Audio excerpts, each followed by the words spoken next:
Ready to dive into the world of chemically induced golf? In today's episode, we're going to deep dive into the lore of Dino Peaks Mini Golf, a roadside attraction that housed a nasty secret up until the bombs dropped.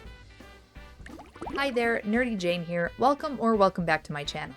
Before we dive into Dino Peaks lore, I just wanted to say that these are all my theories that I've taken based on what I've seen in Fallout 76. If you have any thoughts, opinions, or new theories that you came across when you were playing Fallout 76, or if you noticed something while you're watching the video, please put them in the comments down below so we can discuss. Alright, here's what I got for you today.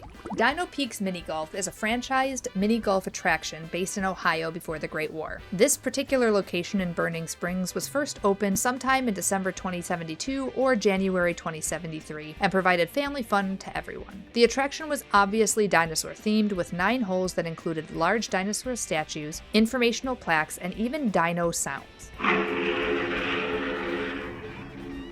The franchise had 5 mascots: Bogey the dinosaur, Ace the T-Rex, Birdie the Bronto, Parker the Triceratops, and of course Clive the main mascot. There was even a food stand around the 8th hole and fun theming additions throughout the attraction, such as a Jurassic Park style Jeep.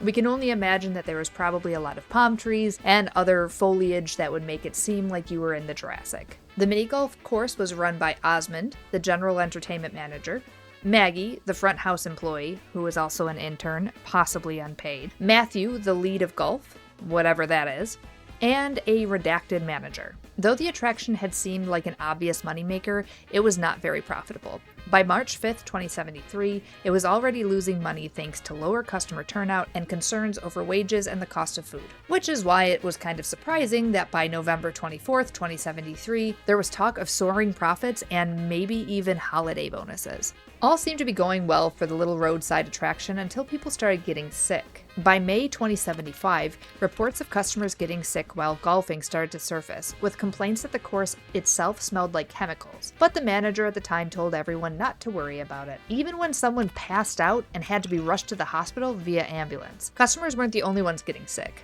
Osmond, the general entertainment manager, he reportedly took several sick days for stomach-related issues and even had to have surgery. This went on for a few years until finally Osmond figured it all out. The manager, whose name was redacted from all official records, was selling everyone out by storing chemical barrels from Abraxodyne Chemical Company in the dinosaurs, which was making everyone sick. The man was fired, and everyone at Dino Peaks Mini Golf lived happily ever after. But of course this is Fallout, so absolutely not. The redacted manager was named David, and he may have been the owner of this location. Remember, it's a franchise, so he could have owned this location. When the business quickly started to lose money, he needed to find a source of income to keep the lights on. In comes Abraxodyne Chemicals. They were looking for new places to dispose of barrels of the bright red chemical that we see all over Ohio, and offered to pay David handsomely for taking them off of their hands. David accepted and started to store the chemicals in the dinosaurs. For a few years, everything seemed to go just fine until the chemicals started to leak within the dinosaur statues and people started to get sick. The longer the chemicals stayed there, the sicker everyone got. Donna, possibly a liaison between Dino Peaks and Abraxodyne Chemicals, tried to help mitigate the issue and remove some of the barrels, but it was too late. Osmond found out about the chemicals in July 2077 and had David removed from the business, possibly by contacting the Dino Peaks corporate HQ. If David was the owner of the franchised location, he wouldn't have gone quietly.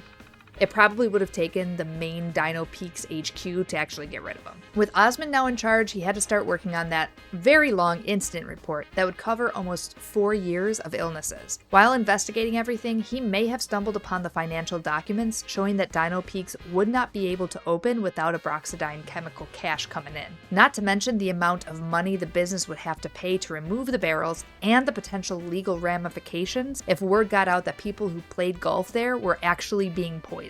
With this in mind, Osmond decided to keep the chemicals in the dinosaurs and continue to run the business as is until the day the bombs dropped. And where's my proof that Osmond decided to say screw it and continue to run Dino Peaks the same way that David had? Well, first we see skeletons with golf clubs all over the golf course, lounging on benches and collapsed near photo ops. The golf course was definitely open when the bombs dropped. We also find chemicals inside the dinosaurs and some spilling out of them, proving that Osmond did not clean up any of the chemicals after his predecessor was let go. Remember, July, October 23rd, plenty of time to remove those barrels, if he wanted to. But was Osmond still working with Abraxodyne to put more chemicals in? In my opinion, Yep, he definitely was. If you head into a maintenance shed on the property, we find more barrels just lying around in the open for anyone to see. It's unlikely that these were left over from his predecessor and weren't noticed by Osmond or the rest of the employees there. Also in the shed, we find a note from Chad.